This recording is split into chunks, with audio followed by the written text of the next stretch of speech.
Vic DiCara, I'm so excited to have you with us here today. I'm really looking forward to our time because I've been following you for about a decade. I remember your earliest videos were really succinct and really describing the different signs and houses in a really clear way. So it got me very excited because I hadn't found anybody who had just been so plain speaking about things. And so for me, this was really wonderful. For those who don't know Vic DiCara, he is living in Japan. He's an American astrologer of long date, and I'll ask you a little bit about your astrology journey as well. And I think because I have a shared kind of love of the spiritual connection, and certainly my entry into astrology was very much in the spiritual from the spiritual world, from the spiritual vein through my yoga practice and my meditation practice, through Ayurveda and all the things that I had studied. I think that's why I really like your work so much because you bridge that in a way that is not always accessible with some Indian astrologers, where they go a little bit more to the dogma or the religiosity, and you're looking really at the texts and you're looking really at what it has been described as astrology in the past. So, really grateful for your teaching. Um, so perhaps what you could just do is give us a little, in a nutshell, your journey to astrology. How did you become an astrologer, and what it is about astrology that motivates you? Hmm. Like you, I didn't really set out to become an astrologer. I just already had a background in mystical and occult things because I know that's what I was into since I was a kid. And so I had already been spending time in India. I was already, kind of conversant with Sanskrit. I had already been studying texts like, the basic Indian texts like the Gita, the Bhagavatam, and all those. And, astrology is just a part of that culture. And then later on, when I was married and looking for a job that wasn't either just weird or too boring or, just looking for a job that kind of sort of suited me, my wife suggested astrology. Interesting. So is she on this shared spiritual path with you? Yeah, we met Yeah. through that. How beautiful. Okay. Yeah, that's nice because she obviously saw something in you that you hadn't yet seen. So Yeah. great. So I would like to speak today about Kali Yuga because this is such a bandied about term and often spoken about by people who really have no foundation in Sanatana Dharma or any other Indian sort of knowledge. And as a result, it becomes a little bit of everything and nothing. And so I'd really like to just clarify for our viewers, for everybody, what is Kali Yuga and where does the idea come from? And more especially, how is that useful to us? How is that knowledge useful to Mm. know these different systems? Why don't we start with what it is and where it comes from? Um, I mean, human beings need any kind of life form needs a way to process time. You need a way to think about to make sense out of the sequence of events. That's just what consciousness works like that. Like you make sense out of sequences of events. So one of the basic things that we do as living things is cognize time. We think about time, this is this moment and then the next moment. And so of course the Vedas, which is basically the attempt to like give you all the Vedas are basically an attempt to give us all the knowledge that we need. So they're certainly going to tell us about units of time and how to cognize time effectively. So, they talk about really small units of time. They talk about very common units of time. And then they talk about very big units of time because you have different types of things that you want to talk about. Some things you want to talk about are like evolution of the universe. You're not going to talk about that in terms of minutes, right? Mhm. But some things you're going to talk about, like decays of an atom, you're not going to talk about that in terms of geological periods. So you need all these different kind of units of time, and the Vedas provides them all. One of them is a yuga.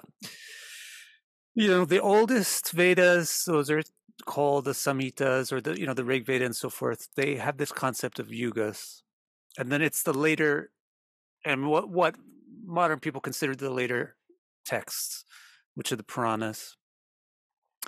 What the whole role of the Puranas is to explain what's the content in the Vedas. So what the Puranas really kind of flesh it out, what a yuga is. The basic concept of a yuga is the word itself means couple.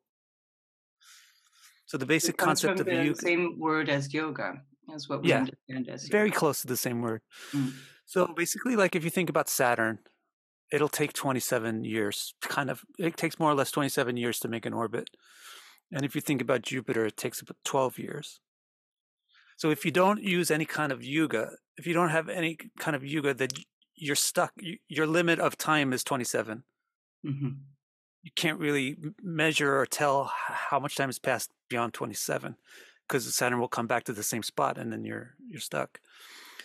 So, but if you think about Saturn and Jupiter together, now all of a sudden you can measure their yuga when they couple. So that's the concept that's given in the Vedas about how to think about timescales that are very big as you look for the coupling of these time pieces in the sky, the planets. So Saturn and Jupiter, for example, will couple every 48 years. And then you can think, when will they couple with a star? When will that coupling occur also with a star? And that will be on the order of millions of years, a particular star. So that's what the concept of yuga is. Great.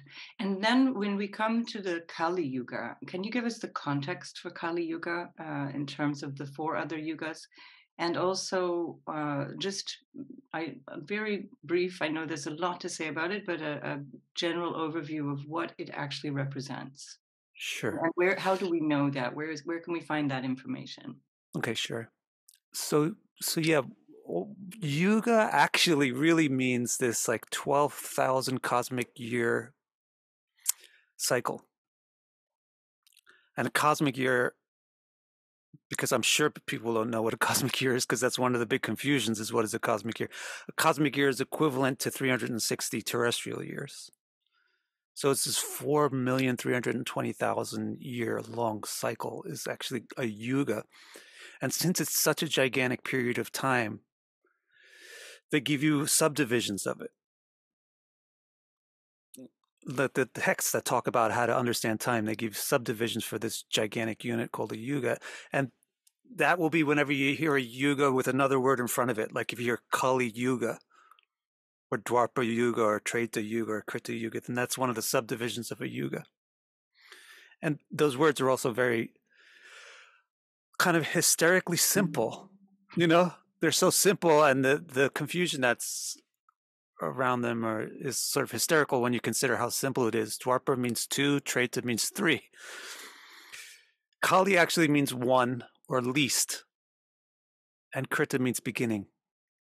So the way it works is you get, let's deal with the cosmic ages because the numbers are smaller and easier to work with, cosmic years. So you have this 12,000 year unit. All you need to do is divide it into tens. So you get these little blocks of 1,200 years now. And then you just play with the blocks. With Kali, it's called Kali because you take the least number of the tenths. So you just take 1/10, and then it's Kali. That's what Kali means, least. And then Dwapara is called twos. You take two of those little blocks and smush them together, link them together. So now you got 2,400 years. And then Treta Yuga, why is it called threes? You take three of those blocks, 3,600 years. And then Krita is the one that's left over. How many blocks are left? There's 4 blocks left. Out of you took 3, 2, 1. You took 6 out of 10. So now you got 4 left. So the remaining 4 are for Krita. And the reason why it's called Krita is so that, this is where it starts. It actually declines. It goes 4, 3, 2, 1, and then 4, 3, 2, 1, and then 4, 3, 2, 1. So I kind of forgot what question I was answering. So the context what you're giving, it's exactly Yeah. what the question was. And I think there's another name for Krita Yuga. What would that be? Isn't there another common name for that? There is a common name for it. That's Sati Yuga. Sati Yuga. So that's what I think most people would relate to, because that's what people tend to juxtapose between Sati Yuga and Kali Yuga, sort of Yeah. the extremes. Yeah. Just to point that out for people in case they're confused. And then the other aspect of that question was, what is Kali Yuga? So what makes it Kali Yuga? What's the Ah. what are the features, let's say? So one of the things that's usually said, like right when they're describing how you put those blocks together that we just talked about, they usually said this 4-3-2-1 pattern isn't just about the ages. It's about the potency of the time Mm. period. So the Krita or the Satya Yuga, it has 4 potency, right? And then the 3 Yuga has 3, and the 2 Yuga has 2, and the Kali Yuga has 1 potency to it. So it's just like the environment that we live in is worn out by the time you get to Kali Yuga. Like old It's, age. it's kind of like old age, or it's the winter of the cycle. It's worn out, it's worn down, it doesn't have that much battery power left. It's like 1/4. And then because there's 1/4, I don't really know what came first, the chicken or the egg in this regard. Like the main quality of Kali Yuga is that people are superficial, extremely superficial, and extremely short in their focus. Like Mhm. the term of their focus, the short termness of it is extreme.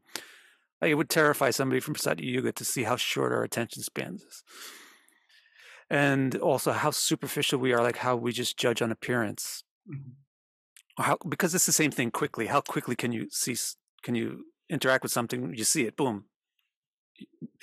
So basically everything in Kali Yuga is really just on appearances and simple superficial things, very quick as possible. Let's just get it done. And so I think that might be the chicken that makes the egg, that the environment gets really worn down. The ecology goes downhill, it gets mistreated, everything goes down really fast.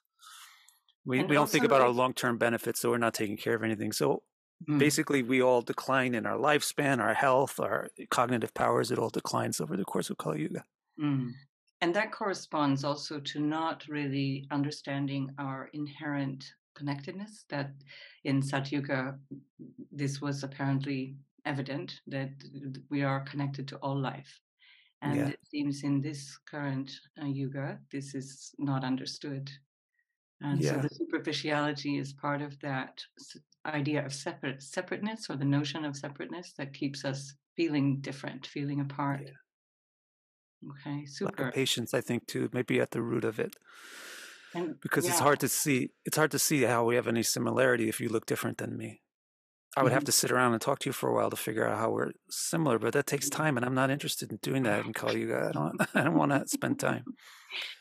So one of the other features, as far as I can tell, with Kali Yuga, both from the scriptures as well as from just observation, is that there is a kind of a confusion around issues, facts, and knowledge, and teachings. There's a vast, so much knowledge, or let's say information, available to us, and there's an enormous amount of sort of blending, mixing and matching, picking and choosing, ignoring things that feel uncomfortable or inconvenient or too much work, and picking up on things that are, like you were saying before, more superficial, more the appearance of things.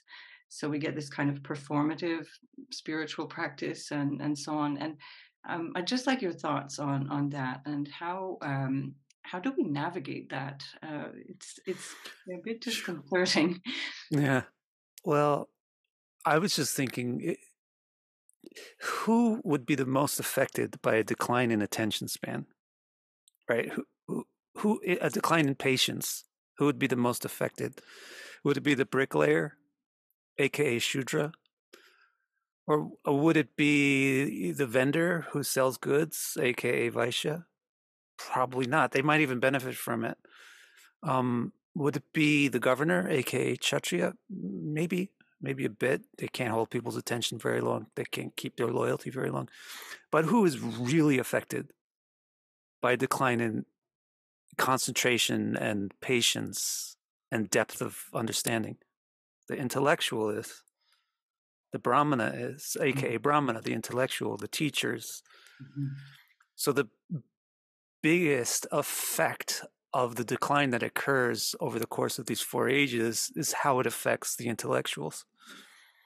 And then the trickle down from that, all the rest of us, we We're like babies. We're suckling on the information given by the intellectuals. So the trickle down is if the milk from the mother becomes poisoned, then we all become poisoned.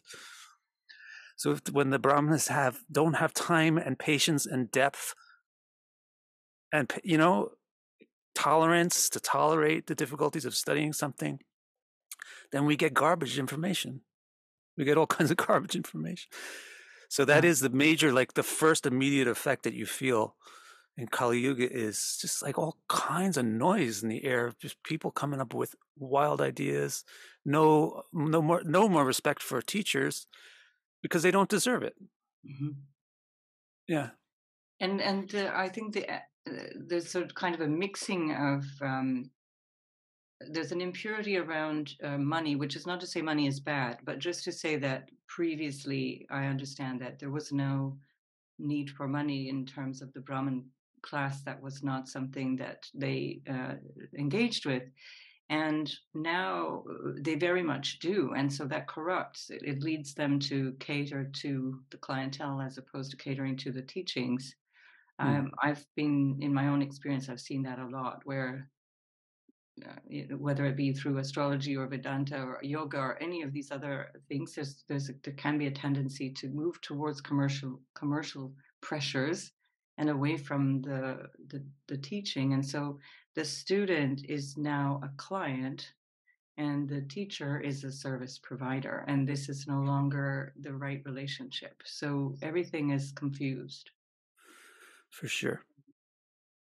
Right. And why do we need to know any of this in terms of our day-to-day life? Like let's imagine, and I'm thinking in terms of people who can be easily destabilized with the idea of Kali Yuga as being end of times. And for people who are it's the end of a cycle. It's a very long cycle, as you indicated. We're not quite there yet, unless somebody in our near future pushes a button, but otherwise we're not there yet. But I do find that people do quickly get destabilized by these kinds of ideas of end times or this chaos that we're living in. It's mentally, it's vata deranging. It's mentally destabilizing. So what would you say would be a remedy or a way through that? How would you suggest that or how do you stabilize in this context? Mm. I think I maybe have a couple of comments. The first thing is, if I'm in a bad neighborhood, I want to know that I'm in a bad neighborhood. Because if I'm in a bad neighborhood and I don't know that it's a bad neighborhood, which happens a lot, like I remember when I moved to California, I couldn't tell the difference between a bad neighborhood and a good neighborhood because I grew up in New York, where it was very obvious what was a good neighborhood and what was a bad neighborhood by different signs. And in California, it wasn't there. So I would just be walking around in these bad neighborhoods acting like it was a fine place. That's super dangerous. So we're living in a kind of a tough time. So don't you think it's better to know it so that you can act accordingly and not get ripped off constantly, not get abused by this world that's trying to abuse you when you think that they're trying to help you. And I had another thing on the tip of my tongue too. Was it with regard to stabilizing, to how to deal with this, or it'll come back? Nah, I don't know. I can't get it back. I need you to ask me another question. Okay. Okay. So in this context, let's take it towards astrology and astrologers. So how is this information useful for astrologers? Like in the Western astrology model, there's a lot of talk about Aquarius, the era Oh, of I've Aquarius, or the remembered. age of Aquarius. Okay, go for it. Yeah. I remembered. It's about end times thing. Mm. That is not a Vedic idea whatsoever. So this is part of the confusion, this overlay between the Christian model Yeah, and and that does not help by people who, the way that Indian thought became accessible to Western people was by Indian people relating it to our thoughts. right. But actually, that does just as much harm as it does good because they're not even remotely similar in most ways. They're like so diametrically different. The way that Vedic people think about the world and the way that other people think about the world, it's really strikingly not the same. And so Mhm. when you try to like translate it to somebody in their terms and make it seem like something they already know, yeah, kind of nice that you get them to sort of understand what you're talking about, but you also just changed what you're really talking about. So there Right. is no such thing as end times. Mm. In the Vedas, everything is a circle. Mhm. Everything goes around. So Kali Yuga is not the end times. Even the end of Kali Yuga is not the end times. It's just the end of the year of the cosmos. What do Mhm. you think? Like December 31st, everybody's going to die? It's like the calendar turns. The end of the Mayan calendar, 2020. I remember that 2012 or something, whatever it was. Yeah, yeah, yeah. End of the But Mayan then they calendar. What printed don't a you think they have like 2013 another one? You just calendar. flip the stone tablet over and you just start again on the other side. It's like you get another calendar going. You use the Right, same yeah, principles. yeah. So no, it's not end times. Kali Yuga is the last age, but you know what comes after the last age? The first one. It goes back to the first one. Everything is in cycles because everything is based upon breath. That's the beautiful thing about the units of time. The units of time, the way the Vedas describe them, is that it's all based on breathing. And the breathing of the supercosmic beings is the ones that sets the supercosmic timescales. And the breathing of us is what sets our timescales really. And just like breathings are ins and outs, repetitious cycles, and that's the way time works. It works on those cycles. And if you look at the orbits of the planets, it expresses the same concept. These are all circles, and they just keep going around and around and around. They don't stop when they get to the end. They're not like, oh, it's 29 degrees, 29 minutes, Pisces, I'm done. I'm going to disappear. Apocalypse. Right. Okay. Okay, I'm sorry. So that I just got excited that I No, remembered that you're bit. right. I'm glad you did because I think those bigger issues are part of the confusion and people extrapolate. They don't think about that. They go into, making a story around that is not related to actually the purpose and meaning behind the cycle. So I'm really glad that you pointed that out. Hmm. And of course, this comes down to also our westernized or Christianized way of looking at the world as material, at least recent, past few centuries. I know it wasn't earlier, and again, that plays into the Kali Yuga philosophy, which is that things are being distorted, the knowledge is being distorted, and so we're not understanding our true nature. And I particularly see this in modern astrology as well, where there's a tendency to want to sugarcoat things or want them to look really good, easy, the universe loves you. And this kind of thing produces I find a destabilizing context for astrology because then it becomes something that people feel they need to give their power to or depend upon to feel safe or not. Hmm. The way I like to practice is to really go into establishing the understanding of who am I, who is the self, and being able to touch on that. And that's something that a lot of people don't really fully understand either. But that maybe for another day. Yeah. In terms of the astrology, though, I had some questions for you, given that you've been doing this for a long time and you have your own life philosophy and spiritual practice. I'm curious what you think is really important for a solid foundation, psychologically, spiritually, and so on, for an astrologer.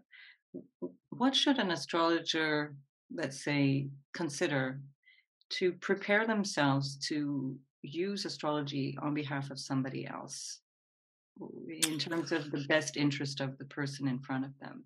Hmm. I think And how in a can they sense, remove themselves from the equation? I oh think. yeah, there's a couple of questions in there. I think in a sense, I think of astrologer is kind of similar to a doctor.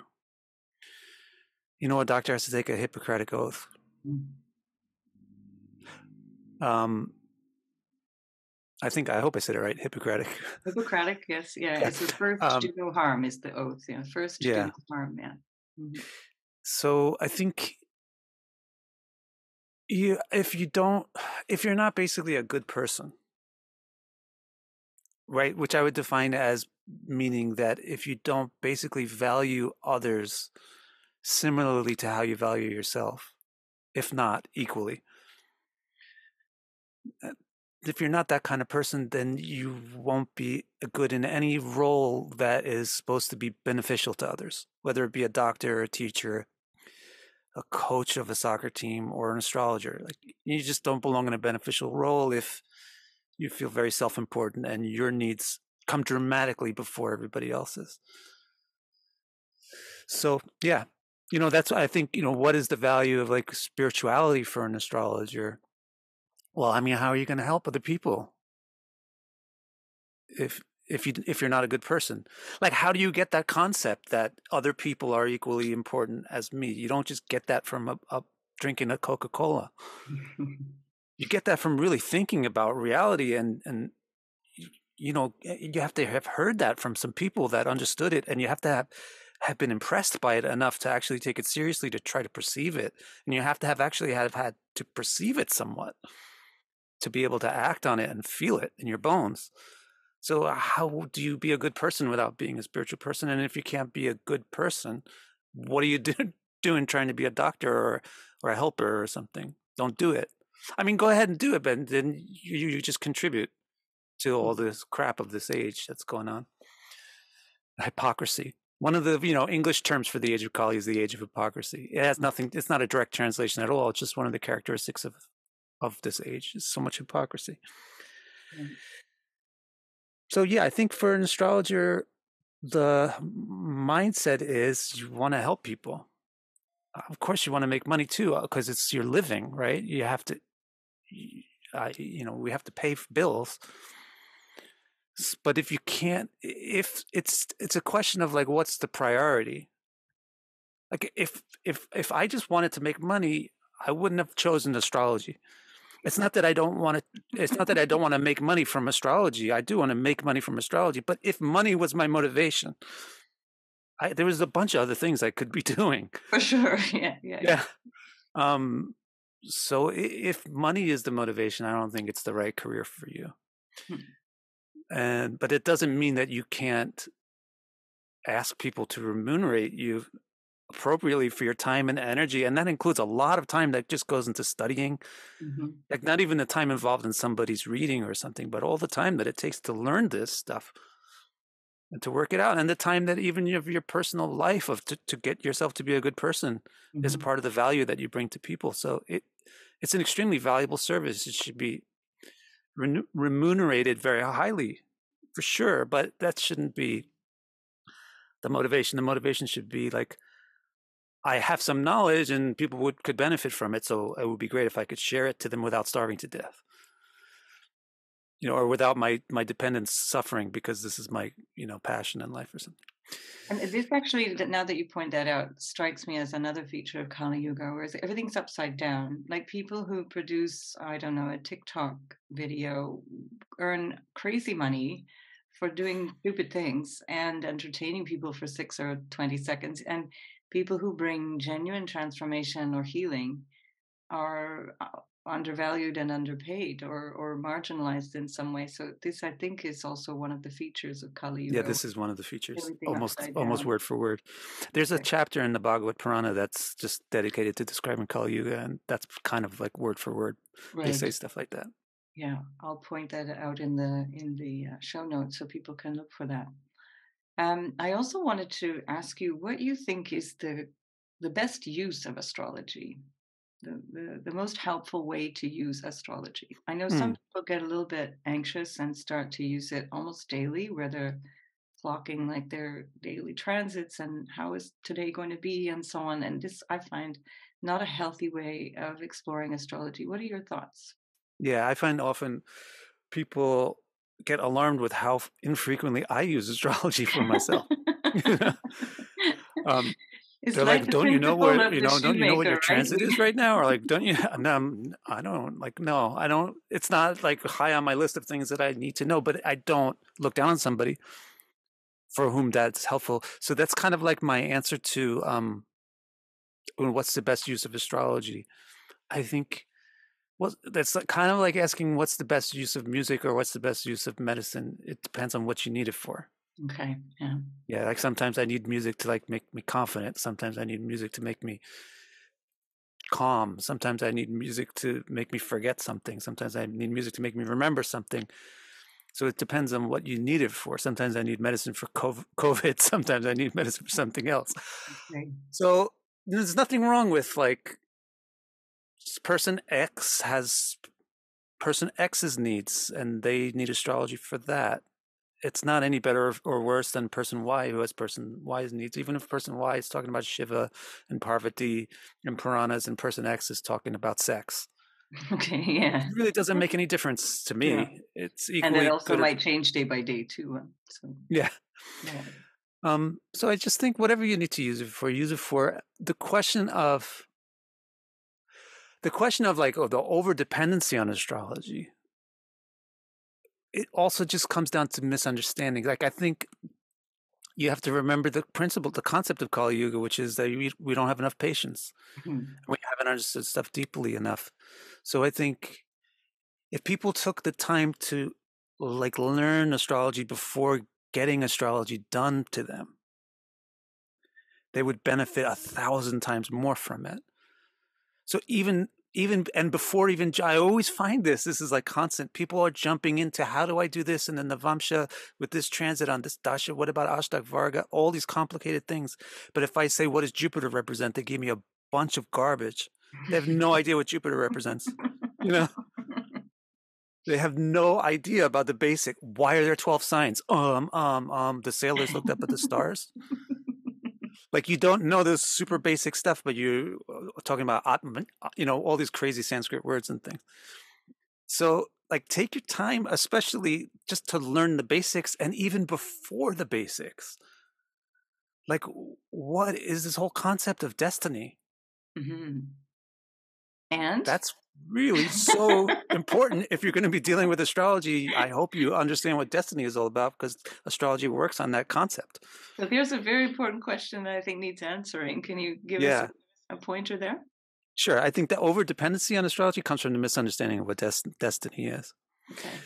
So like, what is destiny? Destiny is the result of your action. Maybe that's not what the Greeks thought about destiny. Maybe that's not what so-and-so thought about destiny, but I'm telling you for damn sure that's what the Vedas think about destiny. So could we The equate Vedas say that, that could we equate that with karma? Do you feel that is that's kind what of it is. They interchangeable? don't have an English word destiny. They say it's Mhm, karma. mhm, And karma means action. mhm, Karya is to do something. And then the karma is what happens from it. mhm, mhm, Um, so if you understand, like, destiny is the result of what I have done and what I am doing, then it's not that you are like a puppet on the string of Zeus or somebody, and that Jupiter and Saturn are with their gravitational waves making you do things. That's hogwash. mhm. It's like saying this clock is making me tired. The clock is making me so tired. This damn clock is at 2 o'clock in the morning, and that's why I feel tired. If I set the clock back so that it's just 9 p.m., then I won't be tired anymore. But it's not the clock that's making you tired. It's the actions that you performed throughout this whole long day that made you tired. The planets in the sky are just clocks. They're just clocks. They're just telling us the time. So people have a misunderstanding that like the planets are doing things to them, fate is doing things to them, God or the gods are doing things to them, and if they don't keep up with exactly what it is, then they're going to get crushed under the wheels of this gigantic heartless mechanism. But I'm sure that is somebody's idea. It comes from somewhere. Maybe it's Persia, maybe it's Greece. I don't know where that comes from, but it's not a Vedic idea of what the universe is. The universe is a loving entity in the Vedic thought. It's not a heartless, crushing entity. And karma is just the result of what you've done. And when you do something, you get momentum. So it feels like you can't stop. When you're driving 60 miles an hour, you can't just like make a left turn into your driveway. At 60 miles an hour, you have momentum. So there's a feeling like you're being forced into doing things that destiny is forcing you to do. I can't stop smoking cigarettes. I can't stop treating my children, bad or whatever. Sure, because you have momentum from your previous actions. Now change your momentum.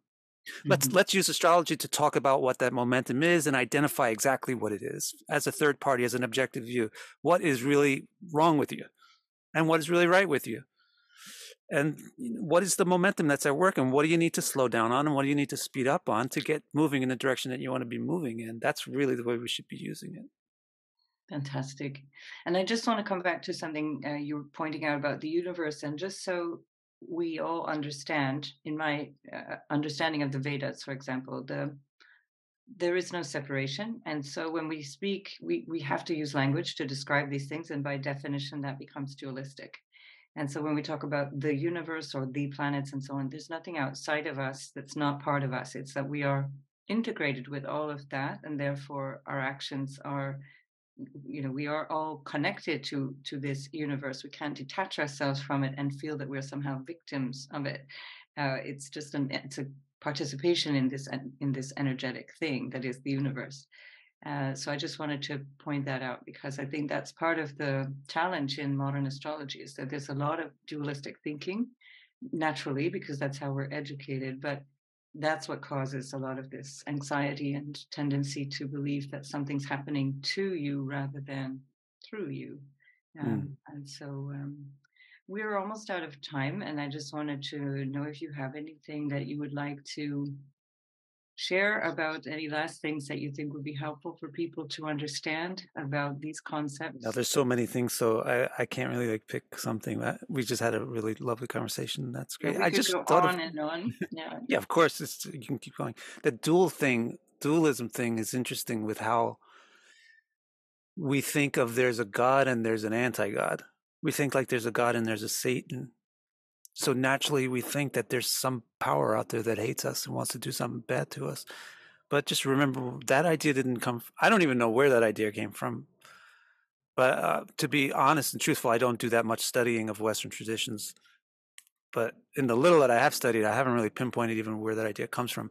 But I don't even really care. That's not my specialty. But I could tell you for sure that that is not a Vedic idea either, that there's like this dualism of good and bad. Bad in Vedic thought, bad is just the absence of good. Or ignorance. It's the veil that the mind Ignorance is covers over what is what true. is ignorance? Ignorance is the absence of ignorance. Mhm. Gnos. Ignorance is the absence of gnos, which is Right. knowledge. Knowledge, yeah. And what is darkness? Darkness is the absence of light. It's not a Mhm. thing. It's a Mhm. lack of a thing. Mhm. And so the same way, like bad stuff happening, and it's not happening because there's a bad person out there who wants to make you suffer. It's because we're growing and we're learning. Also, like you said, people don't really want to accept responsibility. People don't want to admit any flaws because of a lack of love in childhood. This is also like Kali Yuga is going to go rooted into the Mhm. Brahmins, the teachers. But who are our teachers? The real teachers are mom and dad. Mhm. First guru. So like a lot of Kali Yuga is just because of child raising, the Mhm. quality of child raising, because people don't feel confident in being loved, Mhm. and they can't handle even hearing anything about Saturn. They don't want to hear about what it triggers them, that all the hatred that they got from their father, all the criticism they got from their mother. Now there's this planet in my chart that's telling me I'm bad. But I think that's not, if we cater to that, then we're not going to go anywhere. It's like saying, okay, you're fat, just stay fat. You're fat. Let's get some exercise done. Let's work. Okay. Let's work on it. Let's not just pretend that you're not overweight, because it's not healthy. Let's get healthy. Let's do some work. And an astrologer has to do that too. This might be the final thing I want to say. You had one other question, which was, you asked it, but I like forgot it. It was, how do you keep yourself out of the reading, so to speak? Yes, And as an astrologer. Mhm. as the astrologer, and I think that actually you don't want to. Mhm. You don't want to. That's the whole value, is you as a person. You do want to put yourself and your heart into the Mhm. reading, but that's also why I don't do personal readings anymore, because it's so tiring and it's so draining to do Mhm. that with people that you hardly know. Mhm. You know, but So you, basically, you should show up, but not your neuroses, not your, not your, yeah, that's a good not point. your Put your stress. good put your good foot forward. Yeah. Okay. All right. There is one thing I forgot to ask you that was on my list, and I think is worth pointing out is that there is also a parallel theory of the yugas by Sri Yukteswar, I think, which is that we're no longer, we're not in Kali Yuga, but in fact we're in, I think he thinks it's Dwapara Yuga by his calculations. Now So I you've just opened a want, can of worms. sorry, yeah, is that too much for now? We can go back No, to it's it. good. I think we should Yeah. include that in this I video. think so because there is it generates a whole lot of confusion around this notion, and so please just give a nutshell explanation for Yeah. this So as I dilemma. said, it's way easier to work with the units on the cosmic scale, right? 12 is a nice number. That's why we use it all the time in astrology. 12 is a nice number. So 12,000 years is real easy. But 4,320,000 is kind of unwieldy just to our brains because of the ways that we think. Um, what happens is if you forget that you're dealing with cosmic years, days, and months, then you forget to multiply by 360. Then you come away thinking, hey, that's cool. Kali Yuga lasts for 1,200 years, Dwapara Yuga lasts for 2,400 years, Treta Yuga for 3,600, and Krita for 4,800. Nice. And that's why there's misconceptions about it, because people forgot to multiply by 360. Then what the issue that you brought up is even more complicated, because if you just forget to multiply by 360, then you come up with the idea that we're in Satya Yuga or Krita Yuga right now, which is it's too obvious that that's not true. That would be awful. Yeah. Yeah. Imagine worse than this. Yeah. Yeah. So, and the other problem, the other thing that makes it difficult for people, for the free thinkers of the world, is that you can pinpoint when Kali Yuga started by astrology. So it's just like you can know the planetary positions now, and you by knowing their speeds, you can tell when they were all in the Yuga, when they were all in the alignment. And so we know from research that that's February 18th, 3102 BCE, and there's no way around it. And this also So corresponds, as far as I understood, to the Mahabharata. This is something yeah, that. that's when that happened. That was also the end of Krishna's avatar. Mm. It's exactly at the beginning of Kali Yuga is the end of that whole thing. So that's the end of the previous Yuga. So if you don't multiply by 360, then you subtract 1,200 years from 3,000 BC, and Kali Yuga was over. Like it's hard to do that kind of math with negative numbers, but way before Jesus Christ was even born. And so then you have this long span of 4,000 years of Krita Yuga, and it's not obviously not Krita Yuga right now. So the person that you mentioned came up with a totally new idea. And this is from the 20th century too. It's just and it's in that period of when India was trying to like kind of make themselves show that they were like on a par with the modern scientific XYZs. And so they were trying to integrate their ideas with like things that modern observation was observing, which is very a noble thing to do. And it's very clear, but I think some of the ways that they did it wasn't correct. So for example, we're aware of the precession of equinoxes taking 24,000 years. So Yukteswar said, well, that's 2 times 12,000, which is the whole Yuga cycle. So he came up with this novel idea that there'll be ascending and descending cycles of yugas. So it would descend from Krita Yuga to Kali and then reverse and ascend again to Krita, which would then ruin the nomenclature of Krita being Krita, because now Krita is Anta, its end. But that was his idea. That was his way of making some sense out of A, we're not in Kali. A, we're definitely not in Satya Yuga. And B, what do these yugas even come from? Right? So he thought that they must come from something astrological, but in fact they don't. Mm. That's the interesting part. They all come from breath cycles.